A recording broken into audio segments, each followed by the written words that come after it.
அன்பு நண்பர்களே, அனைவருக்கும் அன்னை சமையல் உமாவின் அன்பான வணக்கங்கள். இன்னைக்கு அன்னை சமையல்ல பார்க்க போறது பைனாப்பிள் ரவா கேசரி. நம்ம நிறைய கல்யாண வீட்டுல இதை சாப்பிட்டுருப்போம். இன்னைக்கு வீட்டுல எப்படி சுலபமா செய்யலான்றத பார்க்கலாம். கடாயில தேவையான அளவு நெய், முதல்ல பொடியான இருக்குன்னு 3 பாதாம், கொஞ்சம் முந்திரி, பாதாமையும் முந்திரி கலர் மாறுற வரைக்கும் வறுத்துக்கலாம். பாதாம் சேர்க்கறது ஆப்ஷனல் தான், விருப்பப்பட்டா சேர்த்துக்கலாம், இல்லைன்னா வேண்டாம். அடுத்தது கொஞ்சம் திராட்சை சேர்த்துக்கலாங்க. கொஞ்சம் கருப்பு திராட்சை சேர்த்துக்கலாம்.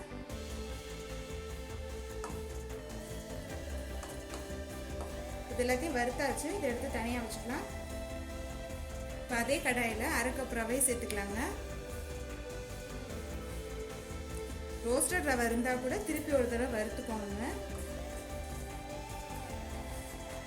ரவையோட கலர் ரொம்ப மாறாத மாதிரி லேசாக வறுத்துக்கோங்க.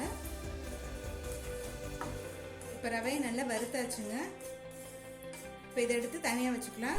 இப்போ அடுத்தது 1/2 கப் பைனாப்பிள் சேர்த்துக்கலாம். பைனாப்பிள் நல்லா பழுத்து இருக்கணுங்க, அப்போ தான் கேசரி டேஸ்ட் நல்லா இருக்கும். அடுத்தது 2.5 கப் தண்ணி சேர்த்துக்கலாம்.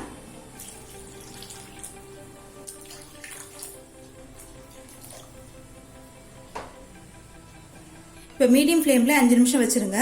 பைனாப்பிள் நல்லா வெந்துடும். இப்போ 5 நிமிஷம் ஆயிடுச்சு. பைனாப்பிள் பார்த்தீங்கன்னா நல்லா வெந்துடுச்சு. இப்போ நம்ம 2.5 கப் தண்ணி ஊற்றிருந்தோங்க. இப்போ அது குறைஞ்சி 1.5 கப் தண்ணி அளவு தான் இருக்கும். அடுத்தது எல்லோ ஃபுட் கலர் சேர்த்துக்கலாம். இது சேர்க்கறது ஆப்ஷனல் தான், விருப்பப்பட்ட சேர்த்துக்கலாம்.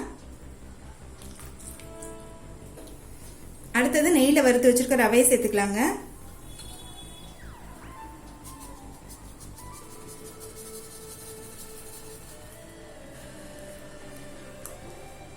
கட்டி விழாம கிளறிக்கிட்டே இருங்க.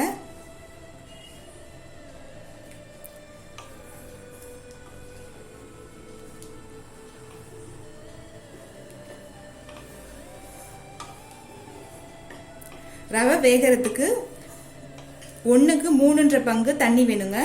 இந்த தண்ணி கரெக்டாக இருக்கும். நான் 1/2 கப் ரவை எடுத்திருக்கேன். இப்போ இந்த தண்ணி 1.5 கப் தண்ணி இருக்கும். நீங்கள் 1 கப் ரவை எடுத்தீங்கன்னா 3 கப் தண்ணி சேர்த்துக்கோங்க.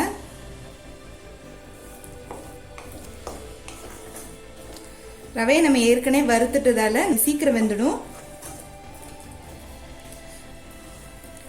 இப்போ பார்த்தீங்கன்னா ரவை நல்லா வெந்துடுச்சுங்க.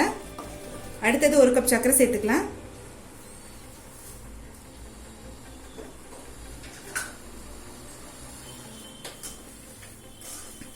நீங்க விருப்பப்பட்டீங்கன்னா 3/4 கப் சர்க்கரை கூட போட்டுக்கோங்க.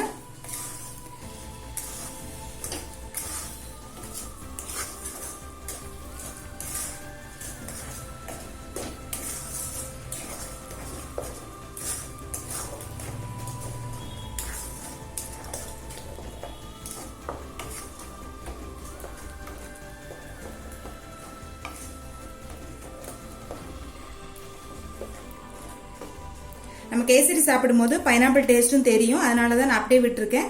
நீங்கள் விருப்பப்பட்டீங்கன்னா கொஞ்சம் மசிச்சு விட்டுக்கோங்க. இப்போ நெய்யில் வறுத்து வச்சிருக்க பாதாம், முந்திரி, திராட்சை இதில் சேர்த்துக்கலாம்.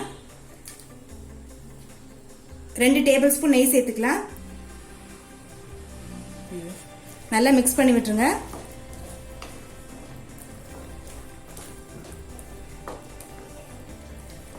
பைனாப்பிள் ரவா கேசரியை சர்வ் பண்ணிடலாங்க. சுவையான பைனாப்பிள் ரவா கேசரி ரெடி ஆயிடுச்சுங்க. பைனாப்பிள் ரவா கேசரியை ட்ரை பண்ணி பாருங்க, கண்டிப்பா உங்களுக்கே பிடிக்கும். ரெசிபி பிடிச்சிருந்ததுன்னா வீடியோவை லைக் பண்ணுங்க, கமெண்ட் பண்ணுங்க, ஷேர் பண்ணுங்க. இது வரைக்கும் அன்னை சமையல் சேனலை சப்ஸ்கிரைப் பண்ணலன்னா சப்ஸ்கிரைப் பண்ணுங்க. தேங்க்யூ.